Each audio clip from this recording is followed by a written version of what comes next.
Okay, everybody, I want to try this time to help explain how Bloom's taxonomy matches up with blogging programs like Blogger and WordPress. Now, I'm primarily going to use Blogger. It's the Google program of blogging, but this is also applicable in the WordPress and other types of blogging app platforms. Blogger, I think, is just the easiest for teachers to learn and get most accustomed to. So this is a sample blog that I made up just for how to use it with Bloom's taxonomy. So what Bloom's taxonomy would talk about in remembering, I used a what do we know post. And this is good for maybe some of your younger kids that are just learning how to blog. So I did a think fast activity, and I said, okay, now be fast, tell me everything you know about Mexico. This will help activate some prior knowledge, get them thinking about the topic. Really good introduction activity. So that's a really simple remembering activity. For the understanding part, there's quite a few things you can do for understanding. One of them is to actually do a brief web quest where you're looking for basic information and not going into real big detail right away.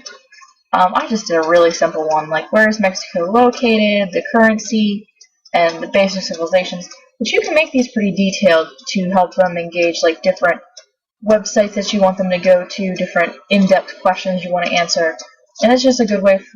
For them to like list their answers and such. I found it was really easy. The students didn't mind it at all. It helped a lot on not having to collect a lot of paper. You could just scroll through and give them their points. Another one you could do is if you're doing a research project, you could actually do a couple of things. Most of these are teacher-led, as you can see. We're going to get into some of the student-led ones later on. But what you could do as they're doing research, you could check in with them online and just ask them what kind of websites they're using. And I even put, I don't want to see Wikipedia, LOL, because everybody tries to get them away from Wikipedia. Sometimes it's very accurate, sometimes it's not, depending on what you're trying to do. So I just did, what are some websites for the Founding Fathers, and, Johnny B. Good found these two, and it was just a way to help log in, and that way they could show each other what websites they're using, and maybe get a couple that they're having trouble finding. Also, what you could do for understanding is while they are doing their research, you could have them create summaries. Like this, I said, take a brief 5 minutes away from your research, flip through everything, and give me a 20-sentence summary of what you've covered so far. You could have them do it daily, write a summary of what they found. Any way that you could just get them to talk about what they're learning. You just want to figure out what they're doing while they're online and get that understanding to make sure they're on the right path and see where everybody else is. Now you can go with applying. So once they have all that information, you have to get them to take it and apply it in some way. So what I did on this is you could do, I didn't make it on here, but I would say either just have them post, maybe instead of a research paper, have them make a post or a page on yours that covers all their information. And that could be their essay instead of having to write it up. Or also, you could do a creative writing prompt that, instead of doing a quick write in the classroom, you could have them go on here and post something fun. And this is just a way to get them out into the technology world. But what you could do with that creative writing prompt is once they post answers, you can get into the analysis phase for both of these, and you can have them talk about grammar issues, vocabulary, maybe facts that are missing, and just have them go through and comment on each other's work, the good things they see and the bad things they see. That's your analysis. For things like research papers, you could have them go through and tell them, oh, I didn't find that, or I saw that on a different website, but I didn't put it in mine. Just something to get them reading other people's posts and thinking about them, and looking about how they compare to theirs. That also runs into evaluation, where they think about what their own is compared to theirs. So you could have them compare and contrast each other's posts on what they want to do, things like that. Now, this is a good website. I love blogs for the create aspect. The only problem I have with them is that the students have to have their own account.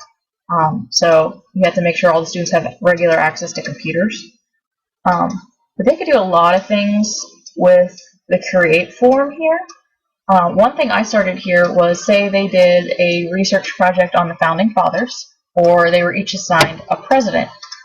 For what I did is I would assume that the project was each student was assigned a particular president, and they did all their research, and now what you do is on here is you post interview questions as if they were that character.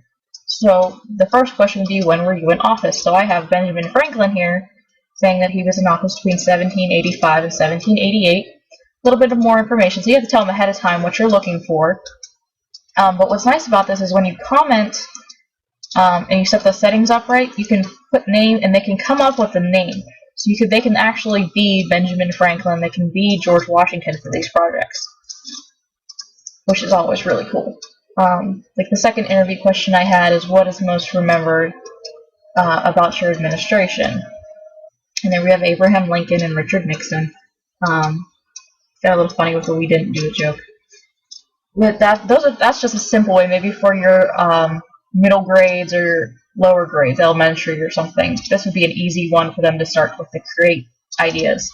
You could go farther into having the students create a journal for a famous person, have them set up their own blog space as say they're the journal for Abraham Lincoln, and have different posts with dated titles, and they could just journal what's going on.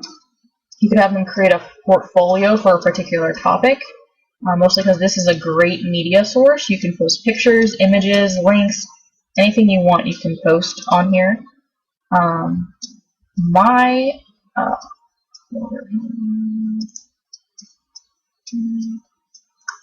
I actually have one for my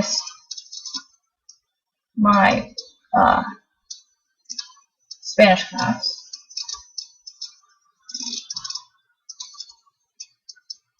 Oops.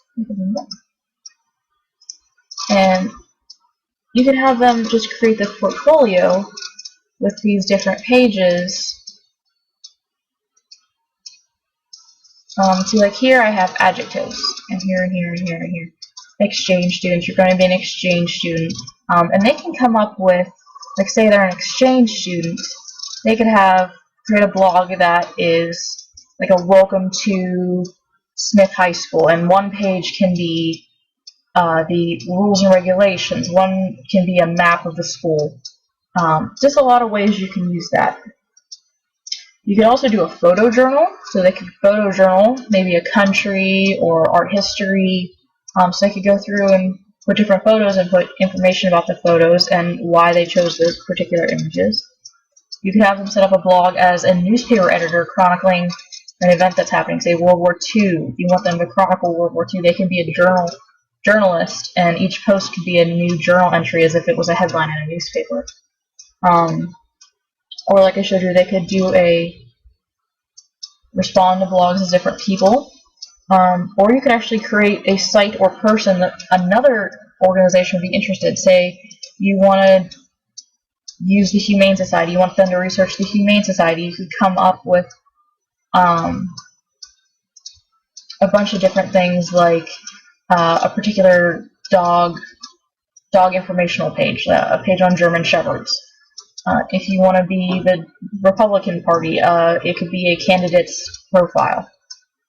It's just a lot of creative ways that you can do this so that they have a way to give you the information that's just not reiterating it back at you. They have to take it and morph it into something new. And that's basically the essence of the create area. I think my favorite ways to use this is to have them create the journal of a famous person, or use it as a photo portfolio. And I have them actually, for country projects, they actually go through, and each page is part of what a travel agent would give you. So one page is links to hotels and information on hotels and flights. Another one is major sites that they visit there. It's just a way to get them to be creative, and that's the basis of the top of Bloom's taxonomy. They want that extra little abstract thinking in there. So I hope that helps you use blogging with Bloom's taxonomy. See you soon.